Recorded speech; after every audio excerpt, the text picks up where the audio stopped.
Hello everyone and welcome back to Torchlight. Last time we defeated the big goblin prison boss and I think I'll have to identify some stuff. Let's see what we got. Probably nothing really useful as always. The game is kind of very much geared towards you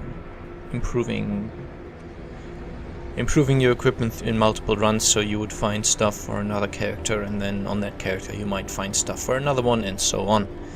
I'm actually going to equip this for the electrical resistance. No. Okay, I'm going to use this one now. And when I find one I will... actually, let me just go to town.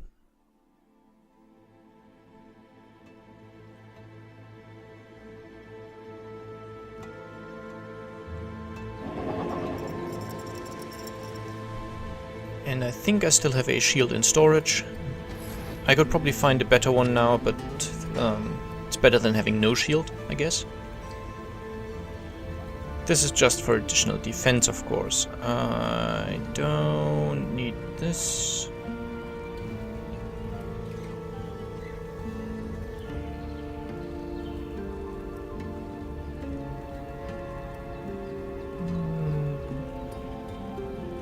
I don't really do much fire damage, so that's pointless. And so is this. Okay. What can I do for you? No. Bad. I'm probably going to unsocket this actually. It doesn't give much when I sell it, so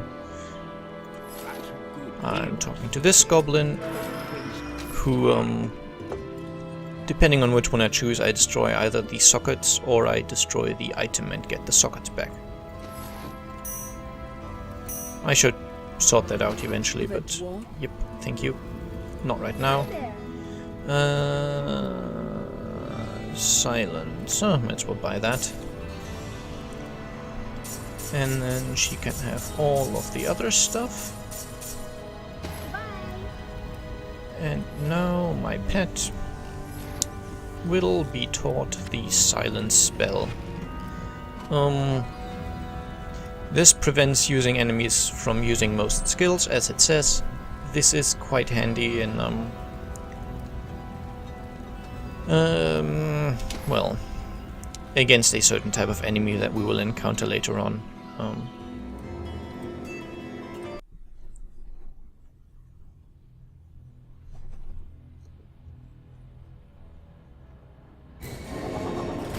It's not unconditionally needed, but it can help. It doesn't always help, but it has a chance, basically.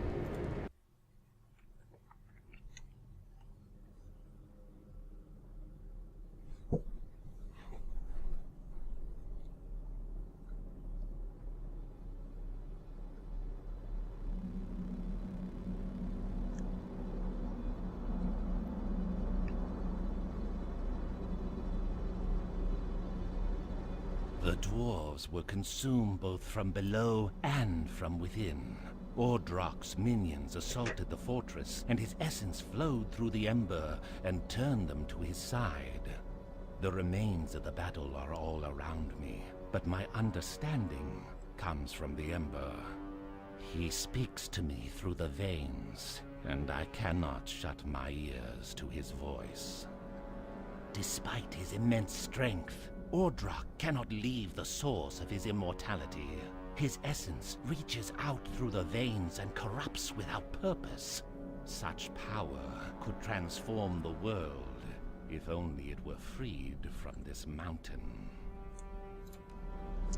And we've reached the next tile set. It's actually the second to last one in the game, and this is the Lost Fortress. Silly.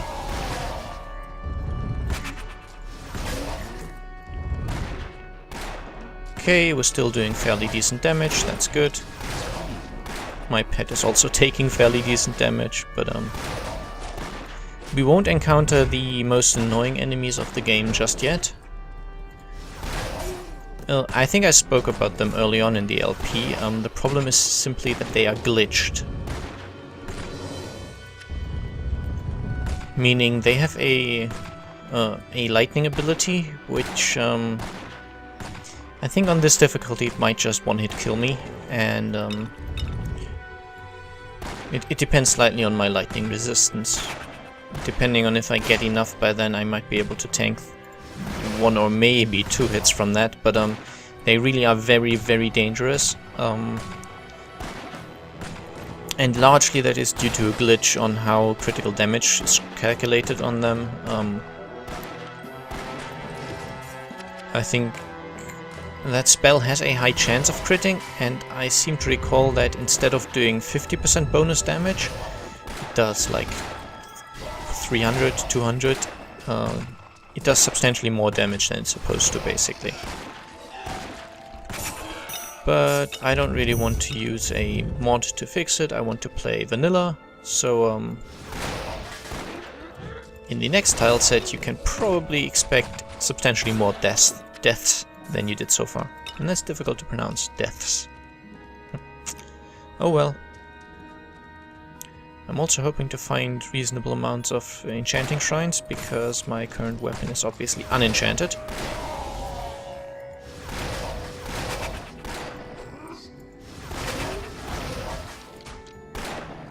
Sword Hammer the Despised. Well, slow enough, so that's not a problem.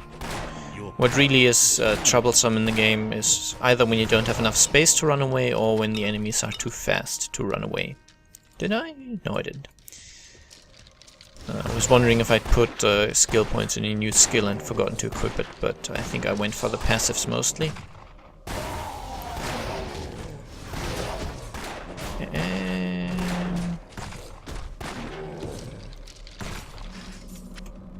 And I'm picking up all the stuff again, even though I didn't want to. It's sort of an old habit.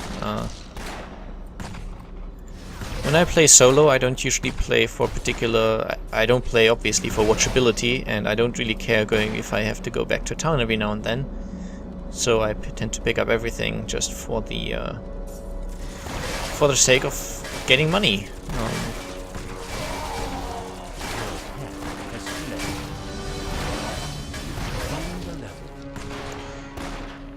Alright, once I've got some quiet, I will be able to spend that level up. As you can see, I just ran by these guys and they couldn't even damage me in time because they are so slow. The soulless cutters are a little faster, but still not much of an issue.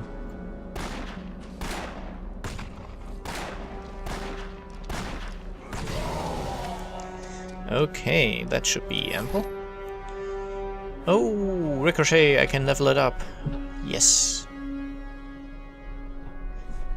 Giving me a bonus to that. Yeah, block and parry is also quite important, but more damage is definitely the way to go here.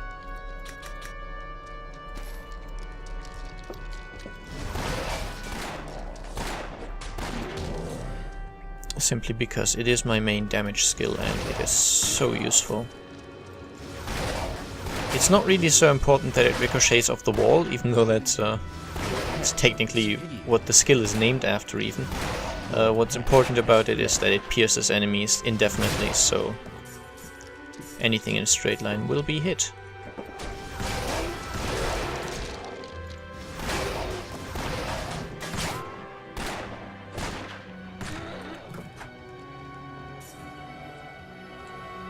And these holes in the ground obviously contain spikes.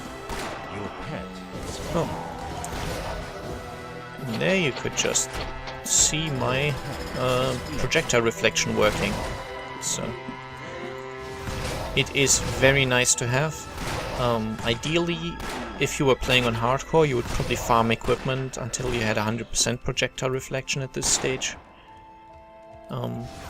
Because there are some very nasty projectiles, and obviously if you're able to reflect those at 100%, they become harmless. And as you can see, you have a little bit of time while the mechanism triggers, so it's easy to avoid the spikes, but they can be a little problematic if you're forced to stand in them because you're fighting enemies, and obviously something to avoid.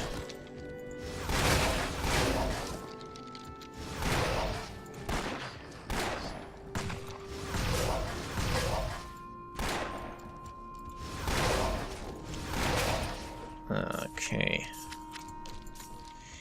Brilliant. Brilliant. Has fled.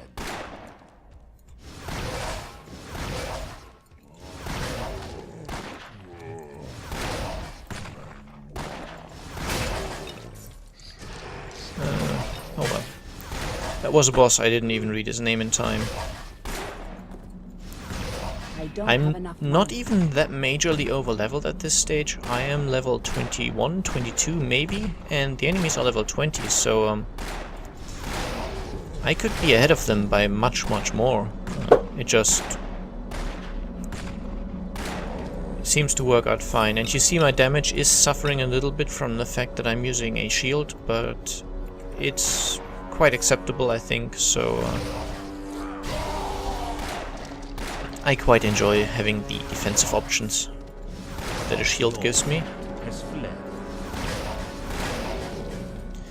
Of course, a lot of shields, I believe, require strength, because a fair amount of them are meant to be used for melee classes. I mean, gameplay-wise it makes sense for a character on a high difficulty to use a shield, but of course, from a sort of theoretical standpoint, if you're using a ranged weapon, you probably don't use a shield, because ideally enemies aren't close to you. Karukthuk, maybe, I don't know.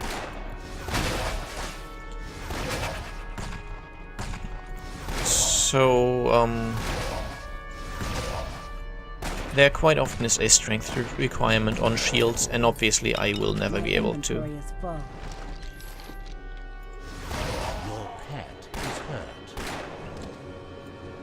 Fine, let's give it a potion. I need to send it to town soon anyway, so it's nice if it's not running away.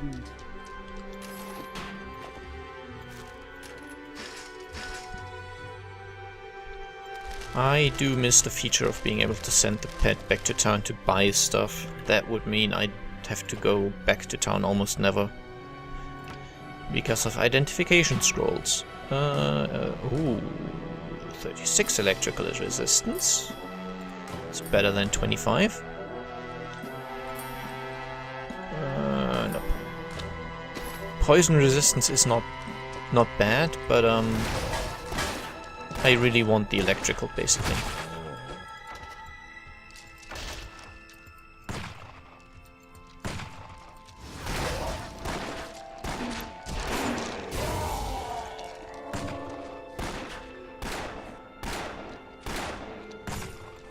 I do not know what that lever did, but I'm assuming it opened something up ahead of me, which I might walk past, I don't know. We'll see.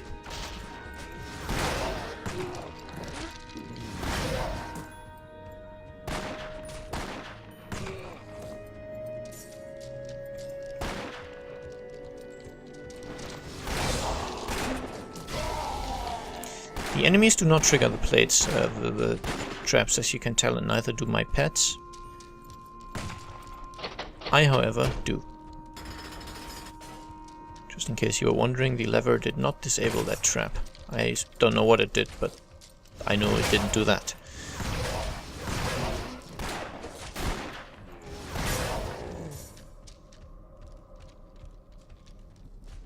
Okay, this trap is broken. As you can see, it's permanently triggered, basically.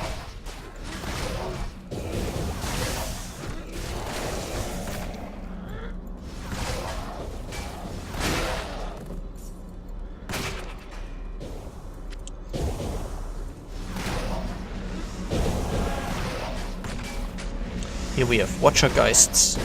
Geist, of course, being a German word.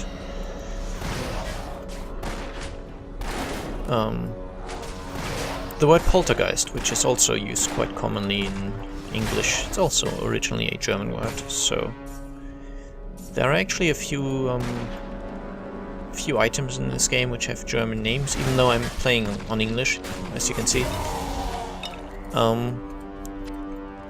And especially with medieval weaponry, it's not uncommon that certain medieval weapons, which this game is obviously at least loosely based on some weapons that actually did exist. Some of them are, anyway. And the thing is that those are mostly weapons that actually, in the real Dark Ages, in the real world, simply were developed in Germany, so they were given German names, and because they were fairly specific designs, they were more names of products than sort of general words. So sword, for example, there's a German word for sword as well, because a sword is kind of a general name for a type of weapon, whereas something like a Stechhelm, which is an item I think that you can get in this game, it's a German word. It means something like piercing helm, but because it was a specific design, it was used in other languages as well, simply to refer to this particular design of helmet. It was a type of helmet designed to be effective against piercing attacks. It was developed at a time when the most common weapon of knights in particular was the longsword, and common to sort of general misconceptions, the longsword was designed not so much as a slashing weapon. They were not actually that sharp compared to other types of weapons used in other cultures. It was more intended as a piercing weapon, because in those days a lot of people, especially the knights, which were considered the most important targets, they wore plate armor, rather heavy stuff, and so slashing at them would not do much, simply because plate armor is very, very good at dealing with slashing attacks. You can't really slash through a thick plate of steel or iron.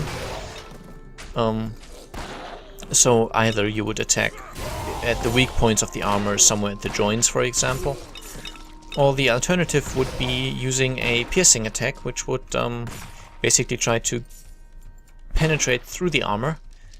And that was what longswords were largely designed for. So you could, you wouldn't so much slash at an enemy, then you would poke at them, in a sense. So to kind of deal with the fact that one of the major weapons used at the time was a stinging or a piercing weapon, these helmets were developed, Stechhelme,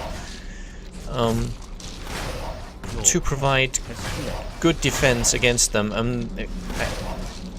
I'm not 100% sure on this, but I believe they simply had a shape which it made it more likely to deflect a sort of thrusting attack. They were not so good against something like an axe, but since they were designed to be useful against swords, of course, that was not a concern. And it was more likely that the sword would sort of slide away and either cut through the helmet at an unimportant point, or not cut through it at all, simply because it would be deflected. And so that German word simply survived. And that was in a time when really, in the Middle Ages, there really wasn't a kingdom of Germany or anything like that. Historically, Germany had always been more of a collection of smaller kingdoms or kingdom-style systems. Something like France or England, they started being united countries in a sense quite early. Germany was always more of a patchwork thing that eventually unified at a fairly late stage in history. So while they did sort of share a fairly common language system and all of these little Your pet is free. kingdom things were culturally fairly similar. They were not in fact a single country. So eventually, of course, there was a German country and had its own supreme ruler and such, but there was never a king of Germany, basically. Well, they had a Kaiser, but that was later, of course. Okay. You No. are unlucky. Nothing happens, damn it. Could really use some properties on this, especially I would love a socket or two. But alas, fate doth not decreeth it so.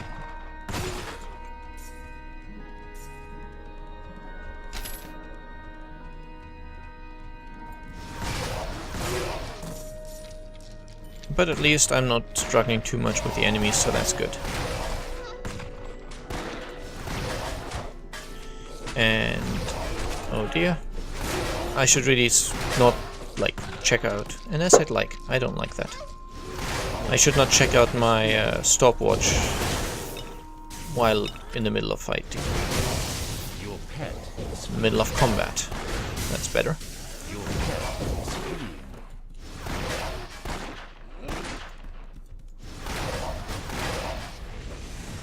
Okay, these silly ghost things are annoying because they resurrect. They don't do it too much, but they do it on occasion, so that's annoying enough. And I want a quiet corner. Settle down. To be able to finish the episode, because we've just passed 20 minutes. And I do not want to overshoot again. Okay, so I hope you enjoyed. Feel free to leave a like, and I'll see you soon. Bye bye!